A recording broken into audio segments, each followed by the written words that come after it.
I'd like to tell our listeners this morning about this new show called The New American Review here on KHQN, and a little bit about our guest, Mr. John F. McManus.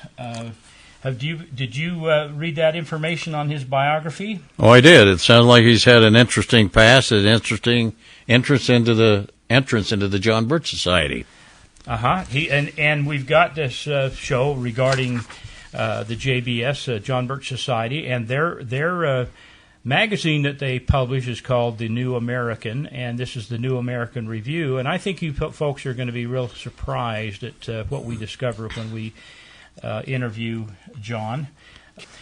The JBS, the John Birch Society, was formed in 1958 by Mr. Robert Welch, and it takes the name from the legendary World War II Army Captain John Birch, and he really was a hero. His family posthumously agreed to allow the society to be called after his name, and he was a many times decorated war hero.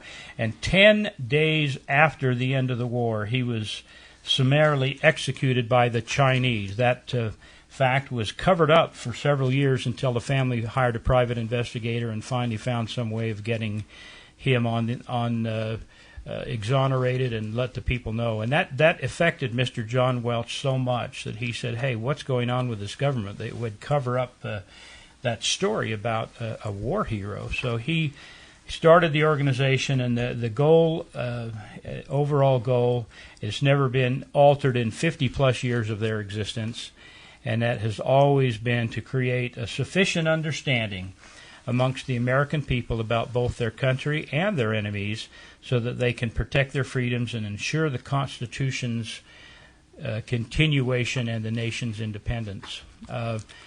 So that is a little bit about the JBS and the New American Review. You can find that. You actually have to type in thenewamerican.com, thenewamerican.com, and you will find some of the most reliable information that you've ever seen on thenewamerican.com. And it is a little bit about what we're going to talk about today. Now, do you have some information on Mr. John F. McManus?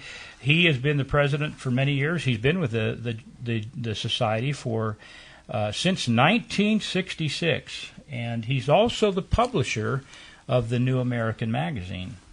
Now, we're going to have this show every Monday morning at 8 a.m. That's right. Regular as clockwork, and this brilliant, innovative program features this nationally prominent man, president of JBS, purveyor of the New American magazine. Listen as we discuss world and U.S. news, the economy, science, technology, cultural, politics, and what's really going on behind the scenes with our government. Okay. Now, John, can you hear us?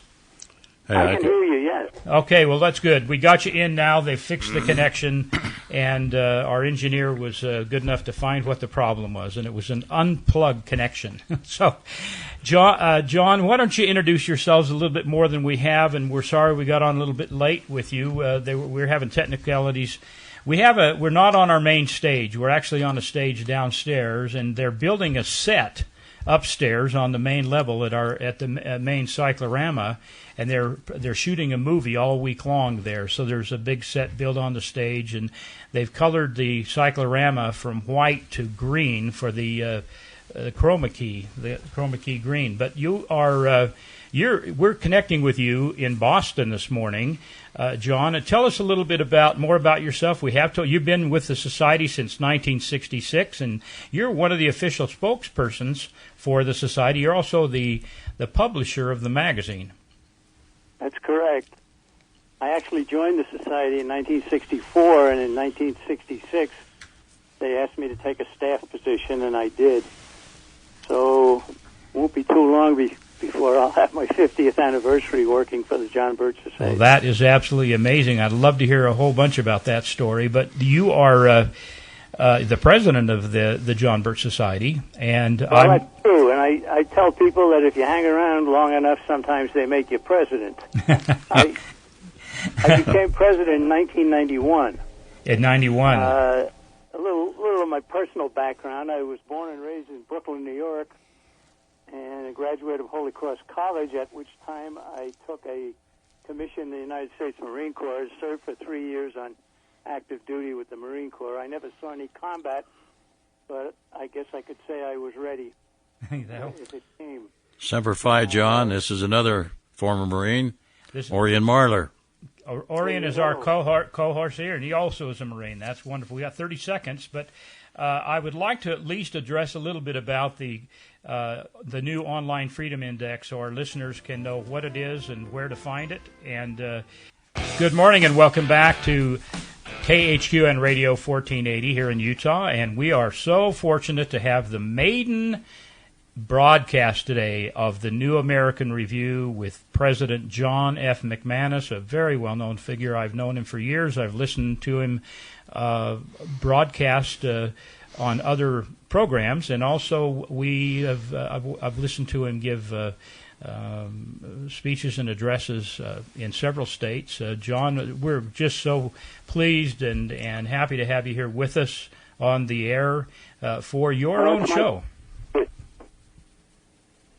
This is the New American Review. This is their maiden voyage. And, John, just before the break, we were talking about the Online Freedom Index and the cumulative scores of the congressmen and senators. Now, I've relied on that information for years. I've sent emails and so forth and asking about their record and their voting record and how it affects us and our rights and our Constitution. Can you tell us a little bit more about the Online Freedom Index, how it came about, how people can find it and view it?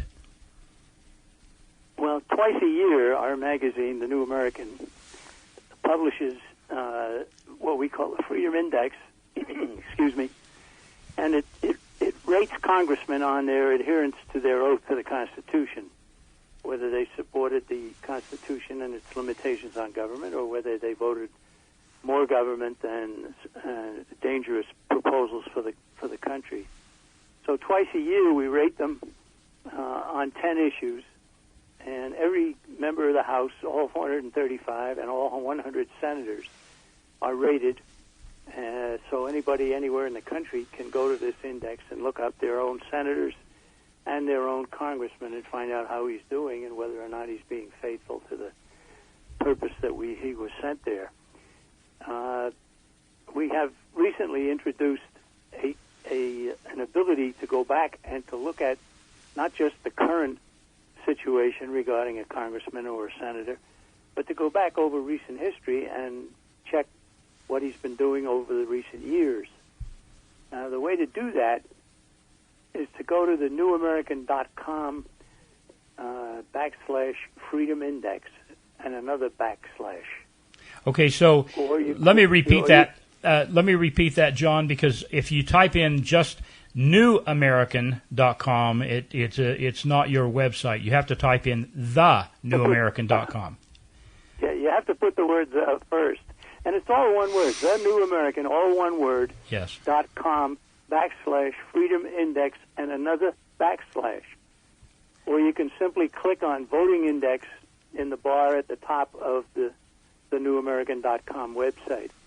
So what has happened here is over the nation, people have gone to the town meetings of the local representatives who go to Washington or the senator and asked him questions about his voting record. Well, some of these congressmen and some of these senators don't like that.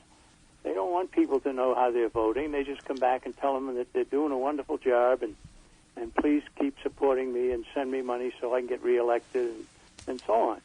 But here's the nitty-gritty, as we call it. Here are the results of their performance in Washington, and nobody can challenge it. It's taken from the Congressional Record and from Congressional Quarterly and so forth. We describe each of the votes that have been taken, and we give a plus for somebody who is on the right side of the Constitution regarding that, or we give him a minus if he's opposed to it. Votes in this particular Freedom Index that just came out had the rating of every congressman and senators on debt limit increase and on the minimum wage measure. Of course, the United States Congress should not be setting a minimum wage for anybody. There's another vote on repealing Obamacare. There's one on whether or not to go ahead with the Keystone pipeline that will take a lot of the oil and gas resources from Canada and send them the oil anyhow, send it to Texas for refining and then for use to make our country much more independent in the vital role of energy supplies. Another vote on illegal immigration. And then we go to the Senate. The votes are not exactly the same, but they're quite frequently the same. And we see that the senators, a lot of them, as you've mentioned, get a total zero. They never supported the Constitution. Now, wouldn't it be nice if there was some repercussions for their voting record? They took an oath to defend and protect the Constitution.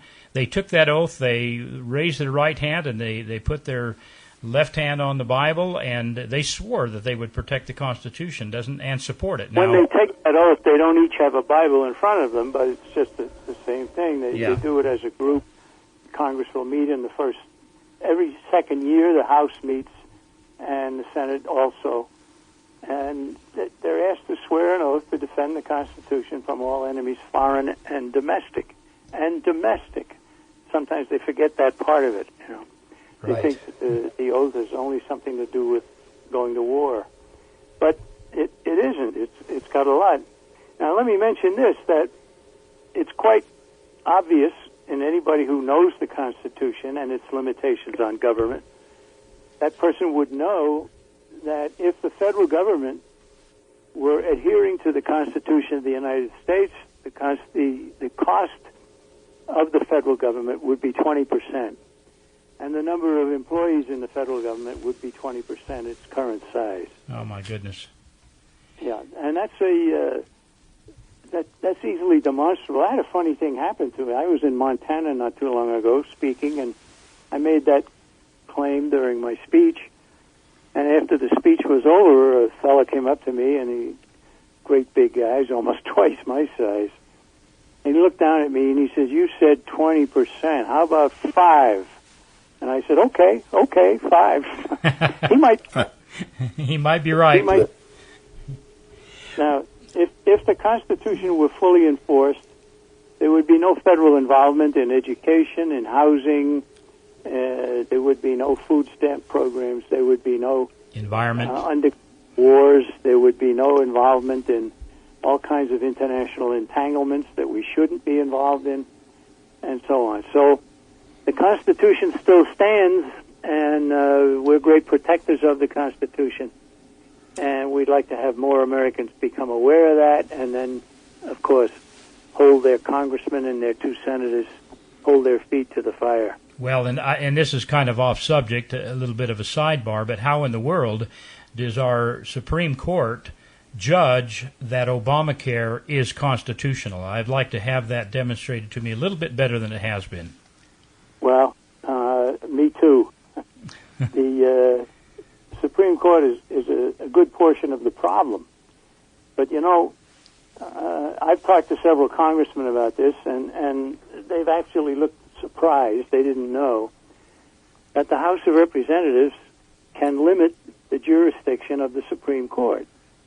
In other words, if Congress would get together, Congress could say, all right, henceforth, the Supreme Court shall have nothing to say about education. Henceforth, the Supreme Court shall have nothing to say about the health of the American people and a health program. Well, that's Article 3, Section 2, that the Supreme Court shall have original jurisdiction, the Congress said. In all other cases, the Supreme Court shall have appellate jurisdiction, both as to law and to fact, with such exceptions and under such regulations as the Congress shall make. Now, you tell that to a congressman, you have the ability to limit the jurisdiction of the Supreme Court, and he'll look at you and say, I do? if he's honest. Well, on the other side of that too, do they not also control the purse strings of the country? Can't since the House of Representatives decides what the budget is, can't they just withhold budget for some of these unconstitutional items and just kill them through lack of funds? That's correct. Article what is it? Article 3. That same article that the Congress is given the power to. Well, it's not just the Congress; it's the House. The House has the power. Yeah, the House. Yep. All bills for raising revenue shall originate in the House, and if the House will not originate a bill to fund Obamacare, to fund foreign aid, to fund this, to fund that, that's it. There's nothing the Senate, the President, the Supreme Court, or the New York Times can do about it. That power is there, and a lot of congressmen don't know that either. Well, what they know is what they need to get reelected, and of course they're relying on the lack of information to the American people. It's amazing to me how little they do know, and that they do this with impunity. What is the question that we are asked here on the station more than probably any other question by people who call us on the phone? And by the way, if you have any questions here this morning for John F. McManus, president of the JBS, and he is also the publisher of the New American magazine. If you want to talk to John or have any questions or comments, our 800 number is 800-776-1913. That's 1-800-776-1913. Of course, 1913 was a bad year, wasn't it, John? Well, that's interesting. I caught that when you first mentioned it. 1913 was a real turning point for the United States of America.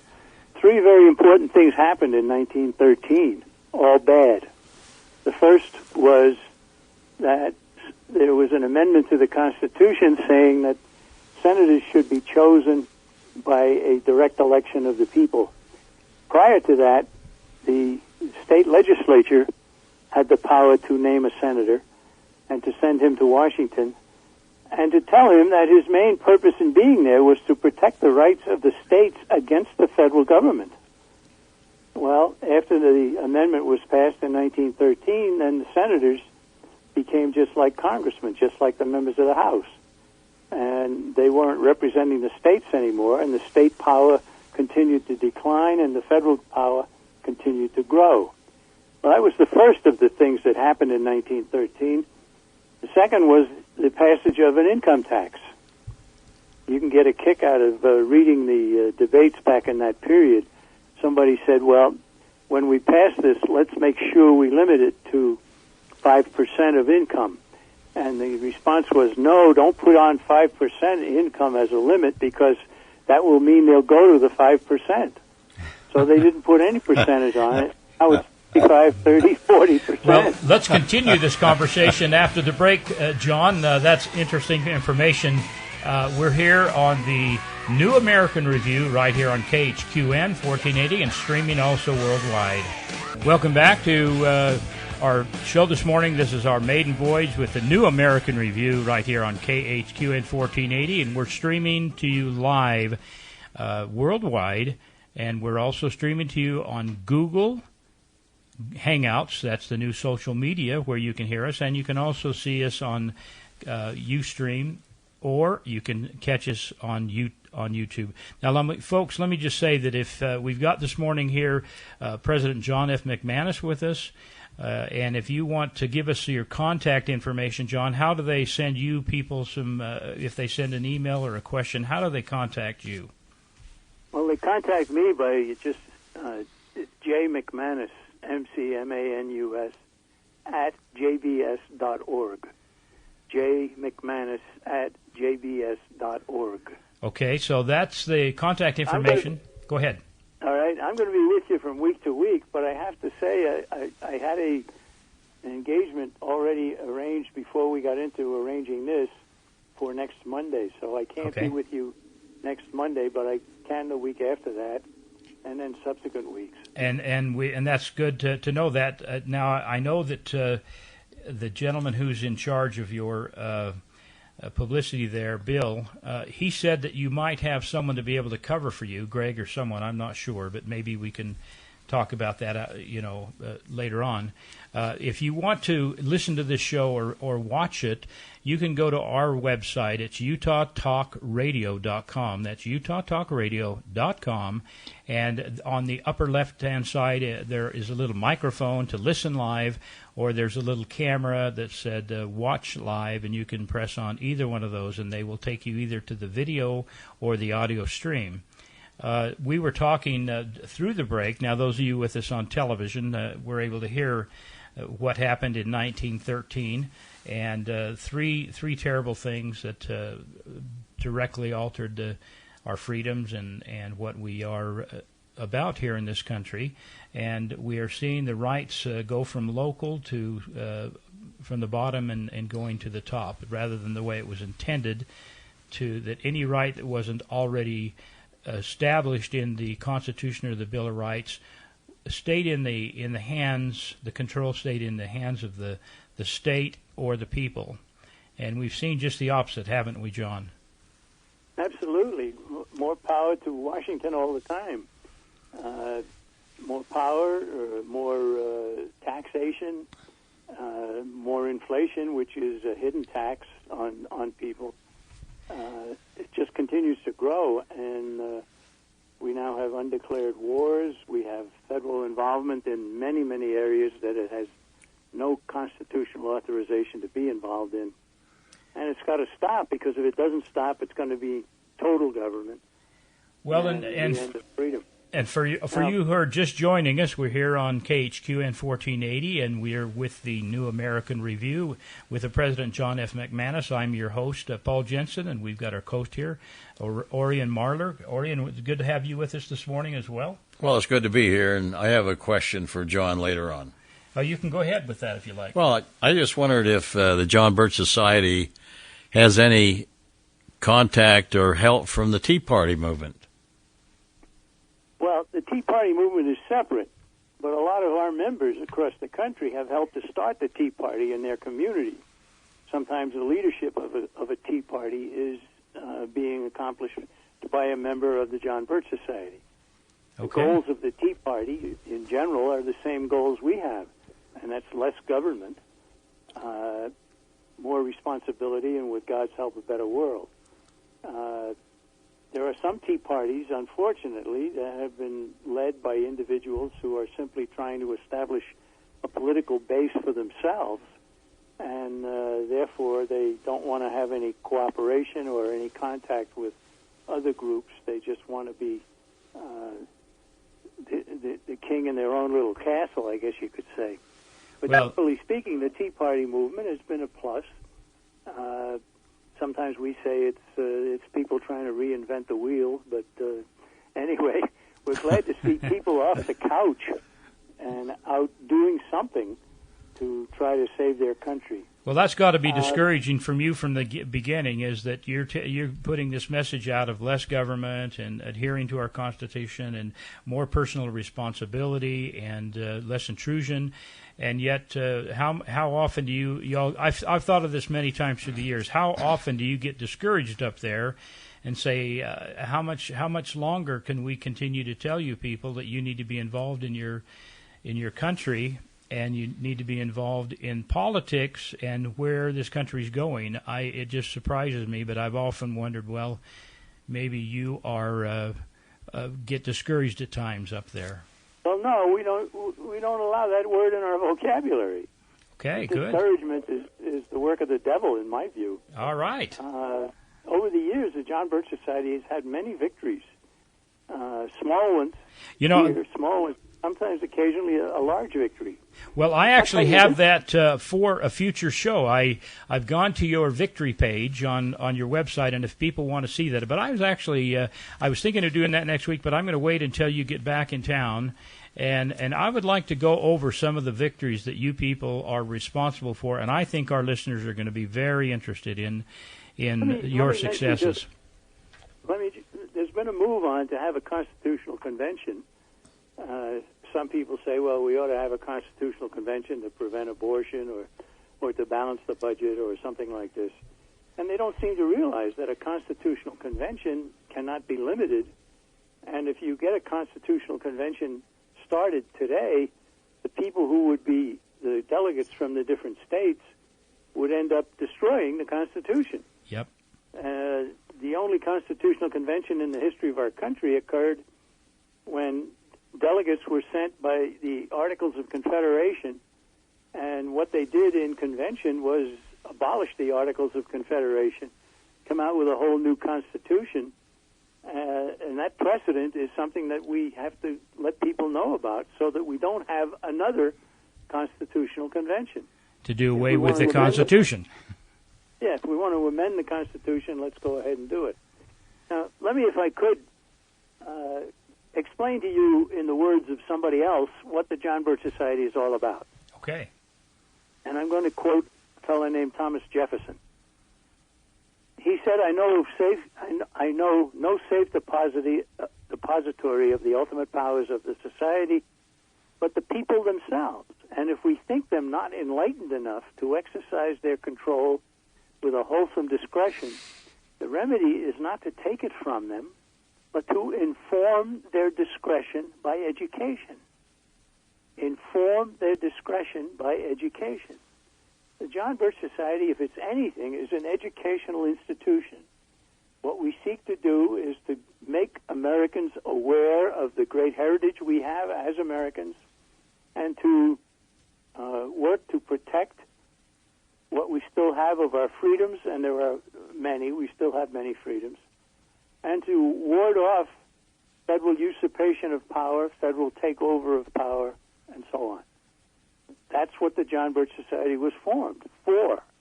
And Thomas Jefferson said, inform the people's discretion by education. He said, this is the true corrective of abuses of constitutional power. So we, I guess we discovered that quote of Jefferson after we started the John Birch Society in 1958, but it applies. It applies in his particular time in life. He died in 1826, by the way, after serving 8 years as our president. But the need to supply the general public with information is always something that's needed. And the John Birch Society has taken on that responsibility. We do it ourselves. We have no control over anybody. We just say, look, take a look at what we have to say, and you can compare that with what you're being told by others. Well, most of the time, you'll find it in quite sharp disagreement. Well, and if people want to read more about this, you can go to thenewamerican.com. That's thenewamerican.com, and there are topics there, endless videos and educational material, exactly what you're talking about. You can go to the jbs.org as well as another website. That's right, jbs.org, jbs.org, and then you can plug in to find the position of the John Birch Society on this topic, that topic, and some other topic, and so forth. They're all there, and it's very easy to access. And you can find out what the John Birch Society thinks about this proposal and that proposal, and so on. In the last people to do that. In the last 2 minutes, I want to ask you a question, and I'll give you a little bit of comment about my opinion. And that is, back in the days of Eisenhower, the John Birch Society received a great deal of attention and opposition and name smearing and a big smear campaign to discredit you. And that was one reason that I was in favor of learning more, is why are they going so much out on a limb to discredit this organization? What is your response to that question when people ask you that? Well, that's exactly how I got involved. In 1962, I was reading a national magazine, and it had an attack on Robert Welch, the founder of the John Birch Society. So we wrote him a letter and thanked him for it, and they published my letter in the magazine. And because they did, some member of the Birch Society got a hold of me, and he said, are you basing your attitude about the society on what it has said or what others have said of it? Well, that was a good question. So I surprised the guy who wrote to me, and I got back to touch with him, and I said, I'll be happy to take a look at what you might offer me. And he sent me some material, and there began what I call a torturous reevaluation. I read a whole bunch of books, And in 1964, I said, I belong with this organization. I joined, and then they asked me to join the staff in 1966. So it's been quite a ride, and I certainly have no regrets. I've given practically all of my adult life to working for the John Birch Society, and I don't regret it one bit. I'm very proud and happy about what I've been able to accomplish. So are we. We're grateful to you for that step you took. This is the New American Review program on KHQN 1480. Now we've got There are negotiations going on right now to have the United States form a supposed trade partnership with the European Union. The European Union, of course, is 28 nations have given up their sovereignty to a powerful bureaucracy headquartered in Brussels in Belgium. And there are people in every one of those countries now that are regretting that their country got involved in it. So it's been a problem for Europe, and now our administration in Washington wants us to form a partnership with the European Union across the Atlantic. So we're saying, look, here's what the European Union has done to those countries. Let's not get in bed with them. And I have a question about that, John. A couple of questions. First of all, folks, we're referring to an article in the New American Magazine, a headline story called "Transatlantic Two-Step," and basically what the position of the JBS is that we should say no to a U.S.-EU merger. So we should say no to an American and European merger. I spent some time in Europe. I lived there for a few years, and I can tell you I have many friends there who they fought against joining the EU, and they feel like they've lost their identity and their sovereignty. But what we're really talking about here is another step. Go ahead. We're talking about foreign entanglement. That's right. It was Jeff who used that term to beware of foreign entanglements. George Washington had come out with the same notion, and he didn't use the term foreign entanglements, but he said the same thing. He said, let's have business dealings with everybody and relations with other countries at a minimum. And there's no reason to have a formal trade agreement which contains a lot more than trade with a country when you can have a businessman dealing with another businessman over in Europe or anyplace else without government involvement, except that there's fraud, and that's what should be going on. You go to the negotiations that are being conducted right now, and what you find is that, yes, they mention trade, but they mention an awful lot more beyond trade, and that would lead to the end of the sovereignty of the United States. We don't want that. I like to quote a man named Roman Herzog. He was Germany's president from 1994 to 1999. Germany had already joined the European Union. And he pointed out in 2007 that 84% of the legal acts in Germany stem from EU headquarters in Brussels. Wow. He lamented the question has to be raised as whether Germany can still unreservedly be called a parliamentary government. It's not. The dictates come down from Brussels. The people are forced into that. The European Union started out as a trade agreement, and then it grew into this, and it grew into that, and it grew into something else. And finally, in 2003, a book was published in England called The Great Deception, and it was about the European Union. The authors called the European Union a slow-motion coup d'etat, the most spectacular coup d'etat in history. A coup d'etat being the takeover of the state, a blow to the state. Why are our leaders so anxious to try to unite us with this European Union and eventually, I guess, a new world order? Why are they so anxious to eliminate America's sovereignty and our freedoms and to try to lower our standards to that of Europe. I mean, it's proven. Look what's going on with Europe and their financial situation, their economics, the freedoms of the people, their work ethic. Why do we want to follow that? And why are they trying to force us into that? Well, actually, we, the American people, don't want that, but the leaders of our country do. And this is the problem. The leaders of our country have already expressed themselves as being in favor of the New World Order. The president named Bush very prominently spoke out in favor of the New World Order, and the New World Order is world government and the loss of sovereignty and independence for our country. Repeatedly, John, the socialistic system has proven itself to fail. Communism has failed utterly. It takes away all individual freedom and their initiative and many, many other things. Why are they continuing to push us towards something that has proven again and again to be a total failure? Well, you have to use the word conspiracy at this point. A conspiracy being a plot by two or more in secrecy for an evil purpose.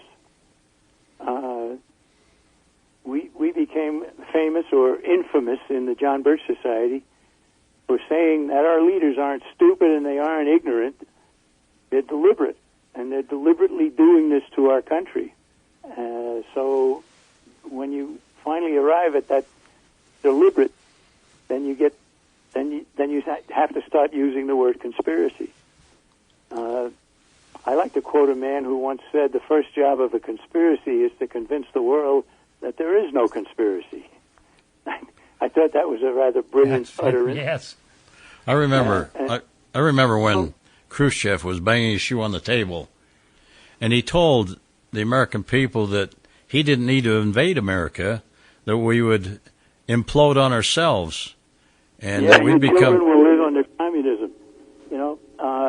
You mentioned socialism, and a lot of people don't realize that the Communist Manifesto, written in 1848, is the Bible, so-called, of both communists and socialists.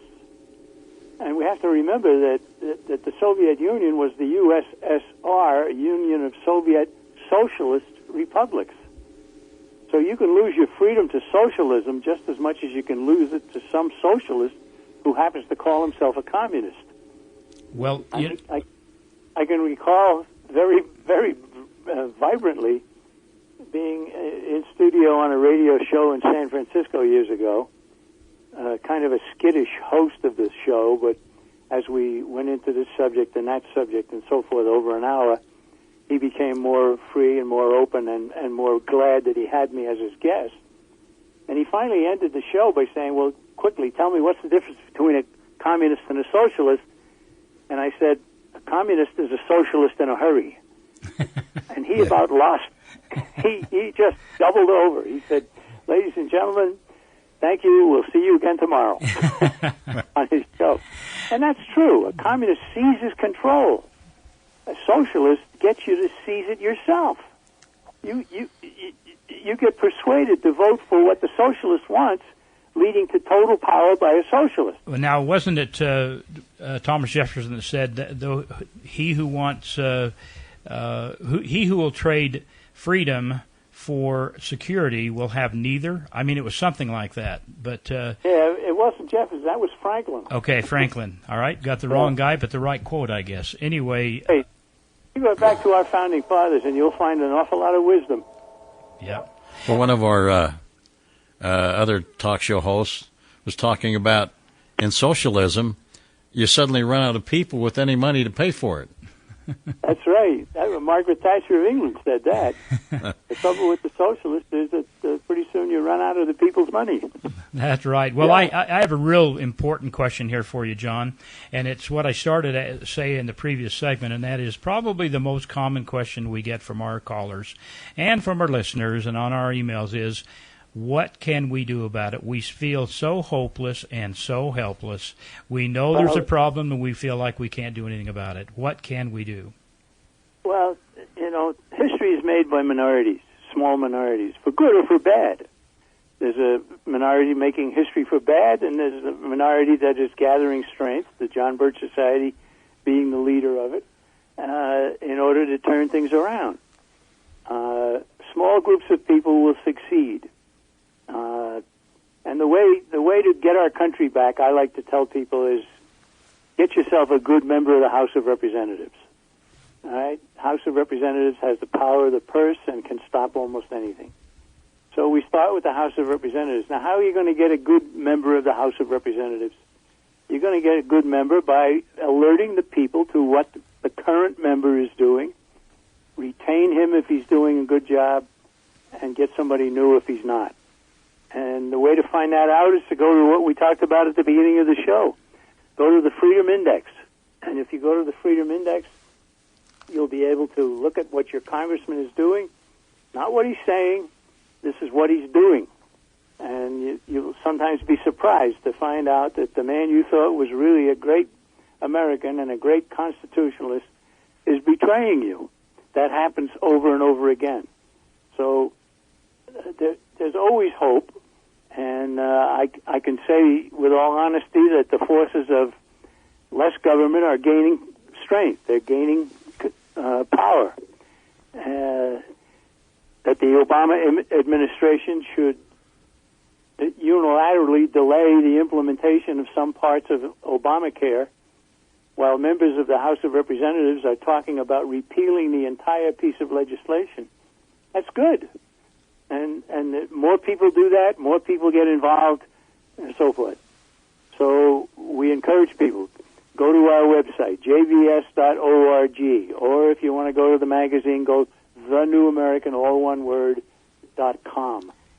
We're glad to hear from anybody, and you'll be pleased that there is such an organization as the John Birch Society to wake the town and tell the people before we lose our freedom.